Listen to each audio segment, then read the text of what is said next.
happened in the first quarter. Yikes. Incomplete pass intended for Martellus Bennett. It was actually on the money. Anthony Barr was closing here and ends up, just putting all of his weight onto Rodgers and falls on that right shoulder. It's a broken collarbone, and he may miss the rest of the season. So, guys, with that, I'm going to take you to Lambeau Field and welcome in Tom Pelissero. Tom, I know Mike McCarthy is scheduled to speak here in just a little while. We'll have that for you here on the Aftermath. But, Tom, let's start with what's the very latest surrounding the broken collarbone for Aaron Rodgers.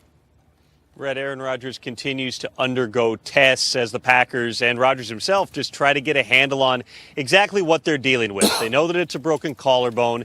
It is on his throwing side, but is it going to require surgery? Is it something that he potentially could rehab that's going to heal on its own? Is there any chance Rodgers could come back and help the Packers this season? It's just too soon to make those decisions. No roster move will be made involving Rodgers going to injured reserve today. Instead, the Packers made room for their new backup quarterback, Joe Callahan, on the active roster by placing cornerback Quinton Rollins on IR. Now, injuries have been an issue throughout this season for the Packers. They're short in the defensive backfield right now, and they're short on the offensive line. 3 starting offensive linemen, including both starting tackles, did not finish yesterday's game at Minnesota. So who exactly is going to protect Brett Hundley on Sunday in his first NFL start against the Saints? One of many things the Packers are going to be figuring out in the days to come. And so how will they handle this situation now moving forward without Aaron Rodgers? Well, it's going to be Brett Hundley. It's going to be Joe Callahan as his backup. Mike McCarthy made that abundantly clear. This is not something that people in Green Bay have had to deal with a whole lot. Of course, in 2013, Rodgers also suffered a broken collarbone. On the other side, came back after a 7-game absence. That was where they went to Seneca Wallace and Scott Tolzien and Matt Flynn and just tried to bridge the gap. Well, you know it's a bad day for Packers fans when this is the front page of the Green Bay Press-Gazette with Rodgers on a cart being taken off the field in Minnesota. But Green Bay, Rhett, is a unique place. I went to the Packers Pro Shop this morning.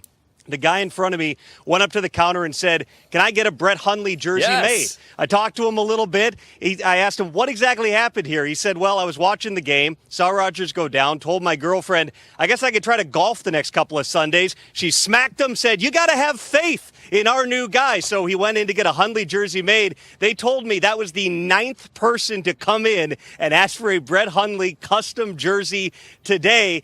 Everybody coming in with pretty much the same story, which is you got to back up your backup.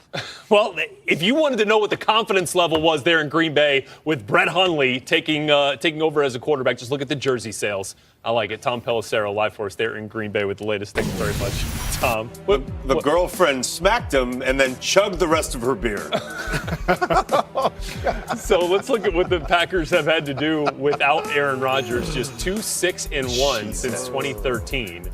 Everything drops, as you might expect, except for the giveaways, which go up to near 2 a game without Aaron Rodgers. So, look, this Packers team is still 4-2.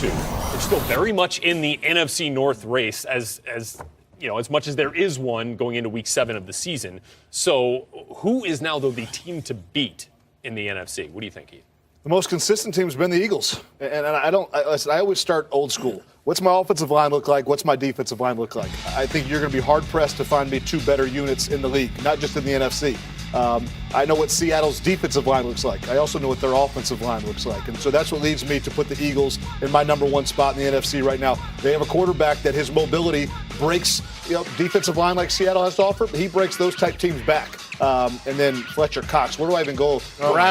Listen, on Thursday night, Bradham on defense, where'd he come from? He was hitting everything that moves. These 2 safeties that do not get enough credit. McLeod got hurt earlier in the year. There were some things that kind of went wrong. But between Malcolm and McLeod, the things that they can do defensively because of the mental monsters and the physical monsters they are, this defense is special. Athletic linebackers. And then, we get LeGarrette Blount. You got some wide receivers that are making plays. And Aguilar, is coming out of nowhere doing things that, this team is very scary in a lot of ways when you try to measure how can a team beat you when it matters in December and January football. QB's not bad either. I love that. Did they get Ronald Darby back? Carson Wentz, potential.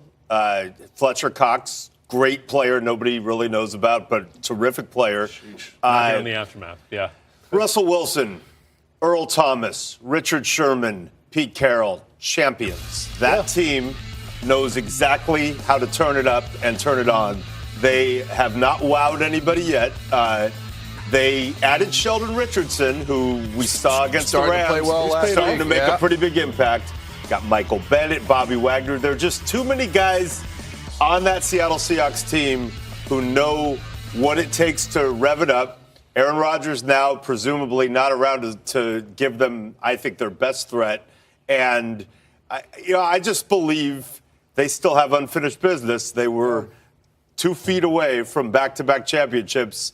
They've hung around. Earl Thomas injury derailed them last year. I think the Seahawks are the team to beat. I like Seattle as well, but I'm going to go a little off the grid.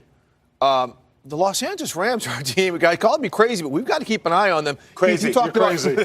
No. I'm not saying, okay, they may not come completely out of it and go to the Crazy. Super Bowl. Right. They may not come out of the Super Bowl, but you talked about offensive and defensive lines.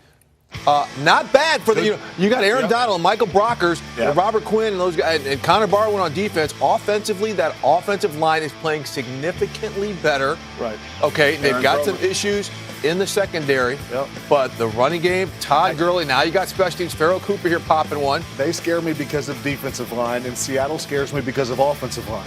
And so that's why I The look at the Rams' strengths. defensive line scares you? Look at the running they gave up yesterday. Like, you got to be able to eliminate something a team does, and that defense is very, very spotty. You He don't was a think? big bruising guy. I- they gave it up to. Listen, I'm a And big you don't Fournette think fan. they're going to get?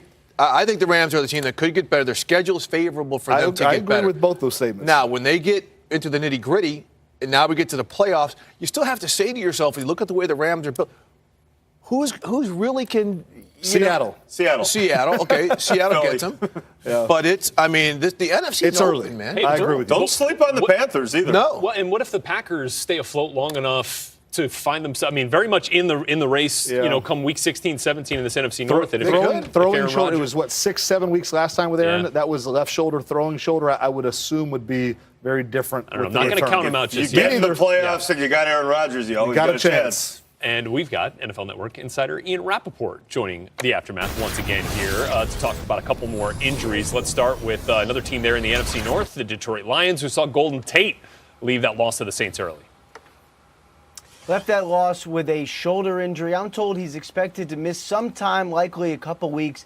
They do have a bye, so that is at least a good sign for the Lions, maybe a little bit of time to minimize the absence for Golden Tate, who does have an AC joint sprain in his shoulder, had an MRI today, and that was the diagnosis. Speaking of AC joint sprains, there's a lot of that going around. Jameis Winston, the Bucs starting quarterback, has the same thing, but a much more mild form of this injury.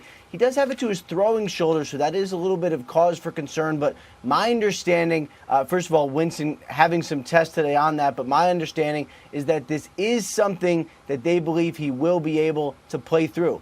Speaking of AC joint sprains, again, Trevor Siemian has the same injury, except not on his throwing shoulder, on his non-throwing shoulder. Had that injury yesterday after diving. Actually, you're seeing it right here, diving, trying to prevent a touchdown. This is another one, according to Vance Joseph. They believe he is going to be okay. Had a positive result on the MRI.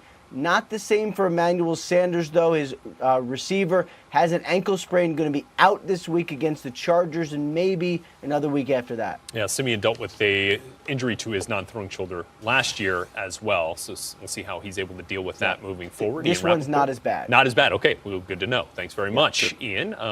Appreciate your insight there. And when we come back here on the Aftermath, the Raiders have lost